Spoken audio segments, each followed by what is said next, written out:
Hi, എല്ലാ കൂട്ടുകാർക്കും വിദ്യാ പ്ലസിലേക്ക് സ്വാഗതം കേട്ടോ. ഇന്ന് നമ്മൾ ലൈനുകൾ എന്ന് പറയുന്ന 6ാമത്തെ ചാപ്റ്ററിൻ്റെ പാർട്ട് 2ലേക്കാണ് നമ്മൾ പോകുന്നത് കേട്ടോ. പാർട്ട് 1 മിസ് ഓൾറെഡി അപ്ലോഡ് ചെയ്തിട്ടുണ്ട്. അത് കണ്ടിട്ട് എന്ത് ചെയ്യുക, പാർട്ട് 2 കാണുക കേട്ടോ. അപ്പോൾ എന്തൊക്കെയാണ് പറയാനുള്ളത് നമുക്കിപ്പോൾ. ഒരു നിശ്ചിത താപനിലയിൽ വ്യത്യസ്ത പദാർത്ഥങ്ങൾ ഒരേ ലായകത്തിൽ ലയിക്കുന്നത് ഒരേ അളവിലാണോ എന്ന് പരിശോധിക്കാം. അപ്പോൾ എന്താ പറഞ്ഞേക്കുന്നത്, താപനിലയുടെ കാര്യം ഒരു നിശ്ചിത താപനിലയാണെന്ന് പറഞ്ഞിട്ടുണ്ട്. വ്യത്യസ്ത പദാർത്ഥങ്ങളാണ് ഒരേ ലായകത്തിൽ ഒരേ അളവിലാണോ ലയിക്കുന്നത് എന്ന് നമുക്ക് എന്ത് ചെയ്യാം, പരിശോധിക്കാം എന്നാണ് പറഞ്ഞേക്കുന്നത്. 2 ബീക്കറിൽ 50 ml വീതം ജലമെടുക്കുക. 2 ബീക്കറിൽ എത്ര ml ജലമെടുക്കാൻ പറഞ്ഞേക്കുന്നത്, 50 ml ജലമെടുക്കുക. 100 ഗ്രാം വീതം പൊടിച്ച കറിയുപ്പ്. 100 ഗ്രാം ഏതാണ്, പൊടിച്ച കറിയുപ്പ്. സോഡിയം ബൈകാർബണേറ്റും പ്രത്യേകം പാത്രത്തിൽ എടുക്കുക. 2 സാധനങ്ങൾ എടുക്കാൻ പറഞ്ഞിട്ടുണ്ട്, പൊടിച്ച കറിയുപ്പും അതേപോലെ സോഡിയം ബൈകാർബണേറ്റും എടുക്കാൻ പറഞ്ഞിട്ടുണ്ട് കേട്ടോ. 1ാമത്തെ ബീക്കറിൽ കറിയുപ്പും 2ാമത്തെ ബീക്കറിൽ സോഡിയം ബൈകാർബണേറ്റും അല്പമായി ചേർത്ത് സാവധാനം ഇളക്കി 2ൻ്റെയും പൂരിത ലായനി തയ്യാറാക്കുക. 100 ഗ്രാം ലീനത്തിൽ നിന്ന് പാത്രത്തിൽ അവശേഷിക്കുന്ന 2 ലവണങ്ങളുടെയും അളവ് കണക്കാക്കുകയാണെങ്കിൽ പൂരിത ലായനി തയ്യാറാക്കൽ ആവശ്യമായ ലീനത്തിൻ്റെ അളവ് കണ്ടെത്താമല്ലോ. രണ്ടും ഒരേ അളവിലാണോ ലയിച്ചത്, നിരീക്ഷണ ഫലങ്ങൾ എഴുതുക. അപ്പോൾ എന്താണെന്ന് വെച്ചാൽ നമുക്ക് കാണാൻ പറ്റുന്നത് എന്താ വെച്ചാൽ ഒരേ അളവിൽ ജലത്തിൽ ഒരേ അളവ് ജലമാണ് നമ്മൾ എടുത്തത് അല്ലേ. ഒരേ അളവ് ജലത്തിൽ ലയിച്ച കറിയുപ്പിൻ്റെയും സോഡിയം കാർബണേറ്റിൻ്റെയും അളവ് വ്യത്യസ്തമാണ് കേട്ടോ. അപ്പോൾ നമുക്ക് ഇവിടെ എന്ത് എഴുതാം, അളവ് വ്യത്യസ്തമാണ്. അളവ് വ്യത്യസ്തമാണ്. ഓക്കെ, അതിൻ്റെ താഴെ തന്നെ പറഞ്ഞിട്ടുണ്ട് അളവുകൾ വ്യത്യസ്തമാണ് എന്ന് കണ്ടുവല്ലോ, എന്തുകൊണ്ടായിരിക്കാം. അപ്പോൾ പറയുന്നത് കേട്ടോ. എന്തുകൊണ്ടാണ് കാരണം ഇവിടെ തന്നെ പറഞ്ഞിട്ടുണ്ട്. ഒരു നിശ്ചിത താപനിലയിൽ 100 ഗ്രാം ലായകത്തെ പൂരിതമാക്കാൻ ആവശ്യമായ ലീനത്തിൻ്റെ ഗ്രാമിലുള്ള അളവിനാണ് ലീനത്തിൻ്റെ ലേയത്വം എന്ന് പറയുന്നത്.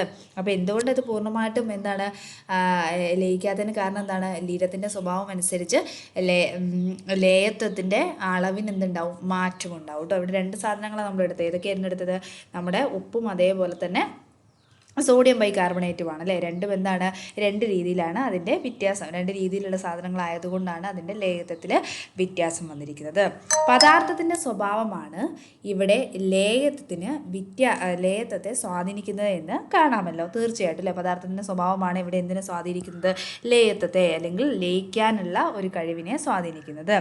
താപനിലയിൽ ഉണ്ടാകുന്ന മാറ്റം ലേയത്വത്തെ സ്വാധീനിക്കുന്നതായി മുൻ പരീക്ഷണങ്ങളിൽ നിന്ന് നിങ്ങൾക്ക് മനസ്സിലായല്ലോ. താപനില കൂടുമ്പോൾ ലേയത്വം കൂടുമോ, താഴെ കൊടുത്തിരിക്കുന്ന ഗ്രാഫ് പരിശോധിക്കുക. ലേയത്തിൻ്റെ കർവ് എന്നിതിനെ വിളിക്കാം. ഓക്കെ, ഇതിനെന്താ വിളിക്കുന്നത്, ലേയത്വ കർവ് എന്നാണ് ഇതിനെ വിളിക്കുന്നത് കേട്ടോ. ഇനി കുറച്ച് ക്വസ്റ്റ്യൻസ് ആണ് ഇവിടെ ചോദിച്ചിരിക്കുന്നത്, ഇതുമായിട്ട് ബന്ധപ്പെട്ടതാണ്. താപനില കൂടുമ്പോൾ ലേയത്വത്തിൻ്റെ അളവിലുണ്ടാകുന്ന മാറ്റം എന്ത്. നമുക്കറിയാം താപനില തന്നെ കൂടുമ്പോൾ ലേയത്വത്തിൻ്റെ അളവെന്ന് പറയുന്നത് കൂടുന്നു. താപനില കൂടുമ്പോൾ ലേയത്വം കുറയുന്ന പദാർത്ഥം ഏത്, അത് കാൽസ്യം സൾഫേറ്റ് ആണ്. കാൽസ്യം സൾഫേറ്റ് ആണ് താപനില കുറഞ്ഞു കഴിഞ്ഞാൽ ലേയത്വം കുറയുന്നത് കേട്ടോ. കാൽസ്യം സൾഫേറ്റ് ആണ് കേട്ടോ. ഇനി അടുത്തത് 30 ഡിഗ്രി സെൽഷ്യസിൽ ലേയത്വം ഏറ്റവും കൂടുതൽ ഏതിനാണ്. അപ്പോൾ ഇവിടെ തന്നെ കൊടുത്തിട്ടുണ്ട് 30 ഡിഗ്രിയിൽ നോക്കിക്കേ. 30 ഡിഗ്രി ആകുമ്പം ഇതാണല്ലേ. 30 ഡിഗ്രി ആകുമ്പോൾ ഏതാണ്, പൊട്ടാസ്യം.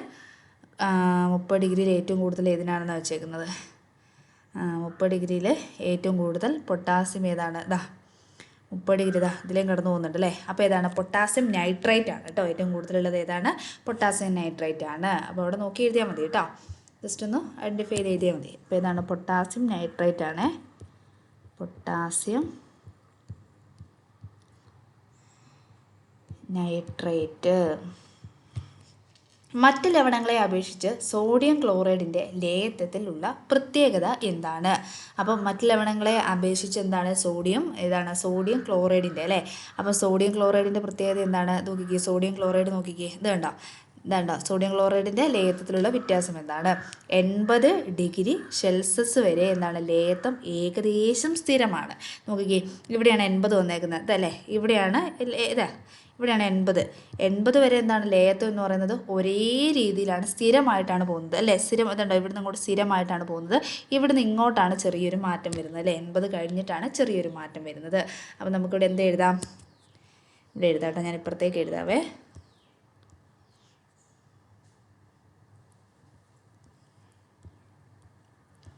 ലേയത്വം സ്ഥിരമാണ് കേട്ടോ,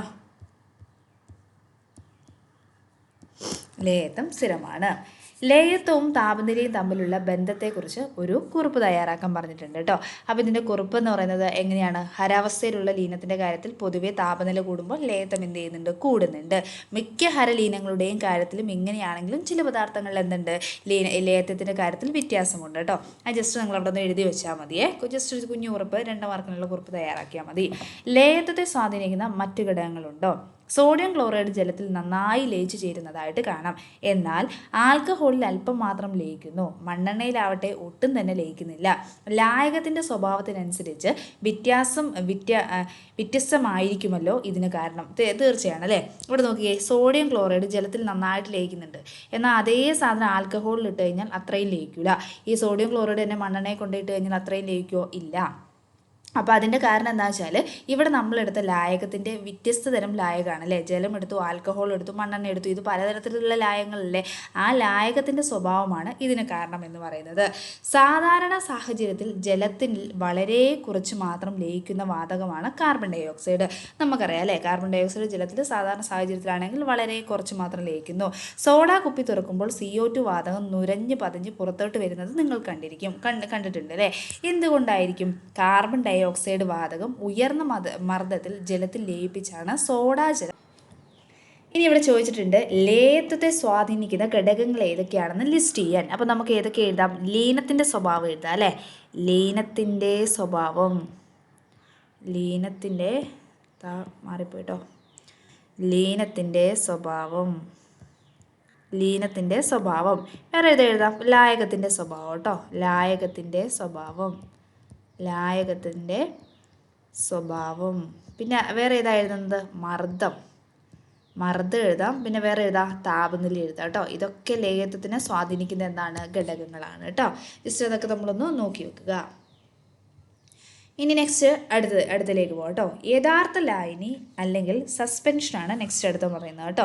ബീക്കർ 1 വെള്ളം പഞ്ചസാര എടുക്കുക. ബീക്കർ 2 എന്താ എടുക്കുന്നത്? വെള്ളം ചോക്കുപൊടി എടുക്കുക. 2 ബീക്കറിലെയും ഘടകങ്ങൾ നന്നായി ഇളക്കിയ ശേഷം നിരീക്ഷിക്കുക. കണങ്ങളെ കാണാൻ കഴിയുന്നത് ഏത് ബീക്കറിലാണ്? ഇതിൽ കണങ്ങളെ കാണാൻ കഴിയുന്നത് ഏത് ബീക്കറിലായിരിക്കും? 1ാമത്തെ ബീക്കറിലായിരിക്കോ 2ാമത്തെ ബീക്കറിലായിരിക്കോ? 2ാമത്തെ ബീക്കറിലായിരിക്കും അല്ലേ. കുറച്ച് സമയം അനക്കാതെ വെച്ച ശേഷം പരിശോധിച്ചാൽ കണങ്ങൾ അടിയുന്നത് ഏത് ബീക്കറിലാണ്? ഏത് ബീക്കറിലായിരിക്കും കണങ്ങൾ അടിയുന്നത്? ഏത് ബീക്കറിലാണെന്ന് നിങ്ങളൊന്ന് പറഞ്ഞു നോക്കുകയും. 2ാമത്തെ ബീക്കറിൽ തന്നെയാണ്. 2 ബീക്കറിലെയും മിശ്രിതങ്ങൾ നന്നായി ഇളക്കിയ ശേഷം വശങ്ങളിലൂടെ ശക്തമായ പ്രകാശബിംബം കടത്തിവിടുക. പ്രകാശത്തിൻ്റെ പാത ദൃശ്യമാകുന്നത് ഏത് ബീക്കറിലാണ്? പ്രകാശത്തിൻ്റെ പാത ദൃശ്യമാകുന്നത് ഏത് ബീക്കറിലാണ്? നമ്മുടെ 2ാമത്തെ ബീക്കറിലാണ് അല്ലേ. സെക്കൻഡ് ബീക്കറിലാണ് എന്ത് ചെയ്യുന്നത്? പ്രകാശത്തിൻ്റെ പാത നന്നായിട്ട് ദൃശ്യമാകുന്നത്. ഇനി നെക്സ്റ്റ് അടുത്ത് എന്താ പറഞ്ഞേക്കുന്നത് നോക്കിയാലോ. ഇവിടെ കൊടുത്തിട്ടുണ്ട് കേട്ടോ, പിക്ചർ കൊടുത്തിട്ടുണ്ട്. ഇവിടെ 2ാമത്തെ ബീക്കറിൽ എന്താണ്? വെള്ളവും ചോക്കുപൊടിയും ചേർന്നതിൽ പ്രകാശത്തിൻ്റെ പാത നമുക്ക് നന്നായിട്ട് കാണാൻ കഴിയുന്നുണ്ട് അല്ലേ. ഓരോ മിശ്രിതവും ഫിൽട്ടർ പേപ്പർ ഉപയോഗിച്ച് അരിക്കുക. കണങ്ങൾ കഴിഞ്ഞത് ഏതിലാണ് കണങ്ങൾ വേർതിരിച്ചെടുക്കാൻ കഴിഞ്ഞത്? സെക്കൻഡിലാണ് അല്ലേ. വെള്ളവും പഞ്ചസാരയും ചേർത്ത മിശ്രിതം ഒരു യഥാർത്ഥ ലായനിയാണ്. ഇതെന്ത് ലായനിയാണ്? യഥാർത്ഥ ലായനിയാണ്. ഇവ ഏകാത്മക മിശ്രിതമായതിനാൽ ഘടകങ്ങൾ മിശ്രിതത്തിന്റെ എല്ലാ ഭാഗത്തും ഒരേ അനുപാതത്തിലാണ് ചേർന്നിരിക്കുന്നത്. അപ്പോൾ ഇവരെന്താണ്? ഏകാത്മക മിശ്രിതമാണ് നമ്മുടെ പഞ്ചസാര ലായനി, വെള്ളവും പഞ്ചസാരയും കൂടെ ചേർത്ത മിശ്രിതം. അതുകൊണ്ട് തന്നെ ഇതിലുള്ള ഘടകങ്ങൾ എല്ലാ ഭാഗത്തും എന്താണ്? ഒരുപോലെ കാണപ്പെടുന്നു. ചോക്കുപൊടി വെള്ളത്തിൽ കലർത്തിയ മിശ്രിതം സസ്പെൻഷൻ എന്ന പേരിലാണ് അറിയപ്പെടുന്നത്. ഇവ ഭിന്നാത്മക മിശ്രിതമാണ്.